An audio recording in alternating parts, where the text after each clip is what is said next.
you'll never get anything done. So there's Right. a risk in there of what you can do easily and still get your job done, and what is too complicated and you can't, it won't work for you. So you have to kind of ride that line and do as much as you can without it being inconvenience or stopping work. And so I like to stay on the small side just so I kind of keep in touch with that. I don't want to lose touch with my reality, so to speak. Right. Um, Right. So, but do you have a list of tips that we can share with our audience yes, that you can maybe definitely. send me? Yep, I can email you that. Um, I can tell you off the top of my head the biggest things that I see with now keeping in mind this is smaller businesses that are using like a home router or maybe a Comcast business class router, but they don't have an IT and server closet and all that, because that gets into a whole different issue. But um, the first thing you want to do is go into your router and check the settings and check your password. And I'm not talking about the Wi-Fi password. I'm talking about the actual username and password to get into your router, because in most cases they come out of the box with the default, the username is username and the password is password. If it's Comcast, the username is the username is admin and the password is like high speed or something like that. So the first thing you want to do is, but you can find them just by Googling the model number of your router, and it'll tell you right there on the internet what your username and password is. And they come with those instructions that have the 3 pictures in Chinese hieroglyphics that just say, plug it in and you use it. They don't tell you need to go in and change that password. And the problem with that is if somebody else goes into your router, then they can what they call whitelist and make it so that their device can always connect to your network, no matter what else is going on. And the other thing that I found too is a lot of times a router has antivirus and anti-spam capabilities built into it, but it's Mm-hmm. not turned on by default. So you need to go in and adjust those settings and turn that stuff on and make sure the password to that is secure so nobody else can get in there. That's one thing. On computers, I would say make sure your Windows updates are set to automatic. Or if you're on an Apple, make sure they're set to automatic.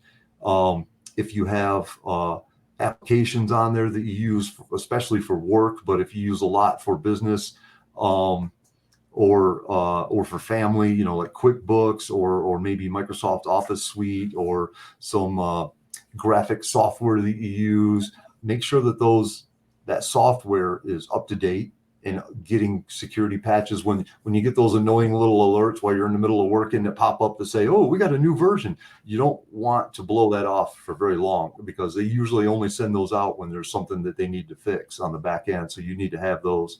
Gotcha. That kind of helps your computer stay safe. Making sure you have a good antivirus installed. Windows comes with one. Apple has one you can download for free. There's a bunch of them out there that are not too cost effective that you can purchase, Norton, McAfee, Avast, all those different ones. Having something like that in place.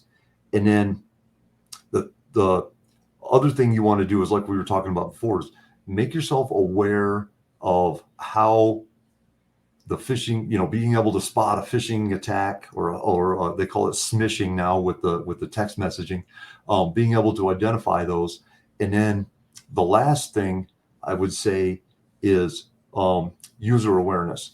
Make sure everybody in your family and everybody that you work with has a general awareness of the dangers and the basics of how identity theft works, how cyberbullying, cyber stalking, hacking, things like that, so that they can help combat it. Because like you pointed out, we already discussed the human error factor in this. So you want everybody that's involved in your little network, whether it's at home or work, to have basic knowledge. And if they see something, they can point it out.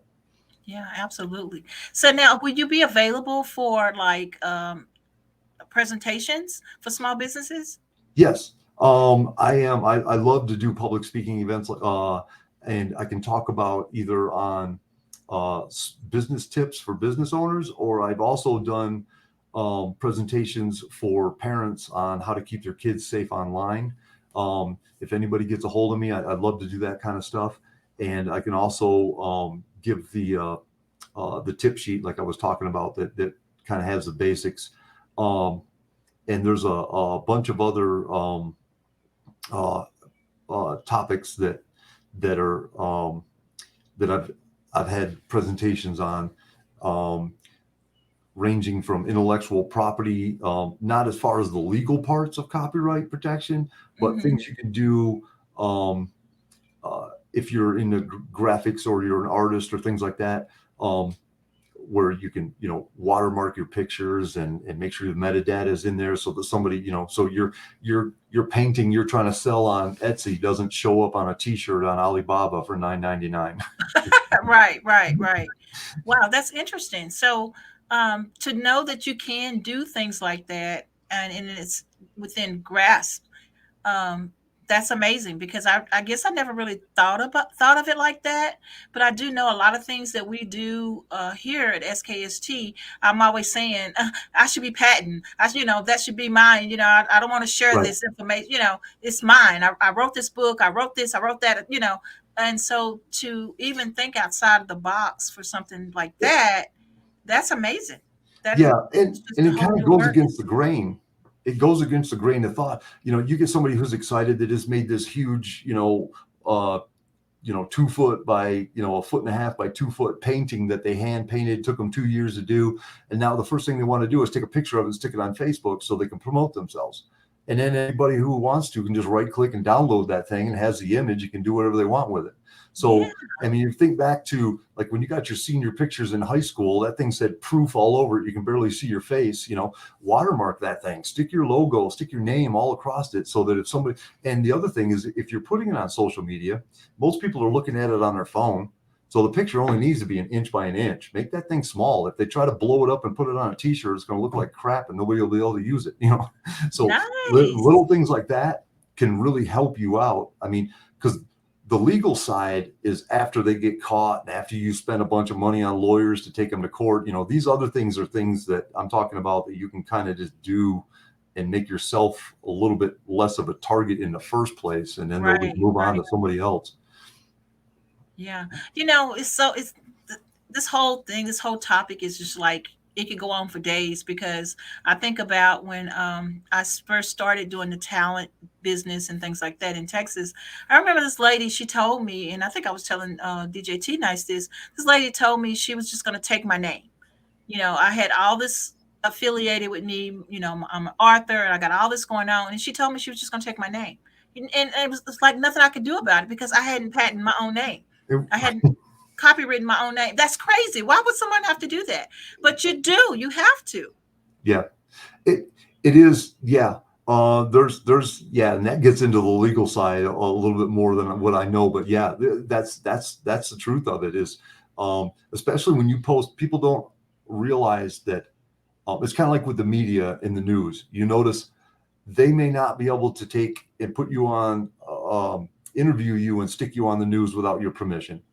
But if you're walking through downtown on the side of the street, they can take your picture because you're in public. So you have, Hmm. just being in public, you've kind of lost your right to privacy, so to speak. Social Right. media is kind of the same way. I mean, you go blasting your stuff all over Facebook. How do you expect it to not be public now? So that's, and if it's a product, yeah, you want to copyright it. But like you said, people don't think about that. If your brand is your name, like Kim Kardashian, nobody even knows what she sells. It's just her name, It's just her then name. yeah, you need to copyright that name. Yeah, yeah. And to me at the time it was like I was in tears because I'm thinking, how can this woman do this? And at the time I didn't. Oh, and financially I wasn't. I couldn't afford it financially at the time because I was just getting started. And she didn't do it, thank God, but she did threaten. She threatened to do that, and it Yeah, woke me up to a whole different ball game. I write stage plays. I'm Arthur. I do different kind of programs for school. All kinds of curriculums. And for yeah. her to say she was going to take my name, And that's another little trick that I've learned along those lines too, is when you're trying to prove that it's you and prove that something was created by you, uh, take a picture and email it to yourself. that's a good idea. If Yeah. you make a picture or a graphic or a painting or a digital image or something and you email it to yourself, you know, today, then 3 years from now, somebody else tries to say they came up with it, and you're like, no, I got it on email from 3 years ago. So, Yeah, that will that's a help you good a idea. long ways when it comes to a court battle. Yeah. They call it poor man patent or something like that. Yeah.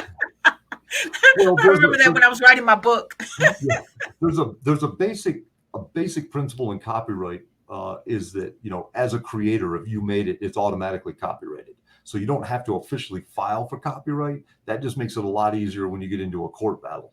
But if Gotcha. you do things like what I was talking about, where you've got proof that you made it at a certain time, then you don't really have to worry about the copyright process, because you're kind of covered with that. But I guess it just depends on how much money you think is going to be involved with you making your brand, and things like that, as to how well it goes back to that risk thing. Is it worth doing it? If you plan on making millions off of your name, yeah, maybe you need to spend $1,000 to copyright it. Absolutely. Yeah, yeah. So, okay, so let people know how they can get in contact with you, Todd.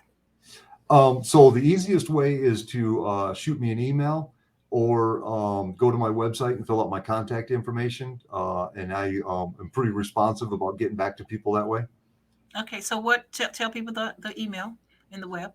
So the email is consultant at cybersecurity for biz, with the number 4, just like on my name there. So it's consultant at cybersecurityforbiz.com. And the website is the same thing, cybersecurityforbiz.com. Perfect, perfect. I tell you to say it out because we're on radio as well, so they can't see Okay. Yep. they can't see Yep. the tickler going down. So it's all good. Okay, so Todd, I would love to have you back because you got some good stuff there. I mean, it's information that people need to know, especially us small businesses. So this is wonderful. Thank you so very much for being on the show. Thank you for having me. This has been an awesome time, and I would love to come back. Good, absolutely. So give us some words of wisdom. So what kind of words of wisdom could you give to someone who's just starting out in their business? Let's see. Words of wisdom for somebody just starting out. Make sure that you digitally, computer wise, unique username and password for every user, first of all. So don't share accounts with people. And the second thing is, make sure you have strong passwords, especially the ones you use to log into devices, like your Gmail that you use to log into your Android phone, or your Apple ID you use to log into an Apple phone or an Apple computer, or Microsoft account you use to log into your Windows devices. Those passwords need to be super strong and not used for anything else, because if somebody can get into your device, they can do anything else they want while they're in there. Oh, wow. Great, great, great, great stuff, man. Woo! I'm all scary and tingly now. It's kind of like, oh, what can we do now? Yep. Well, again, Todd, thank you so much for being on the show, guys. Check out Todd. See what he has to offer. He offers classes. Your business need to know his business and make it happen. Todd, tell everybody goodbye. Bye. Thank Bye you, for guys. now.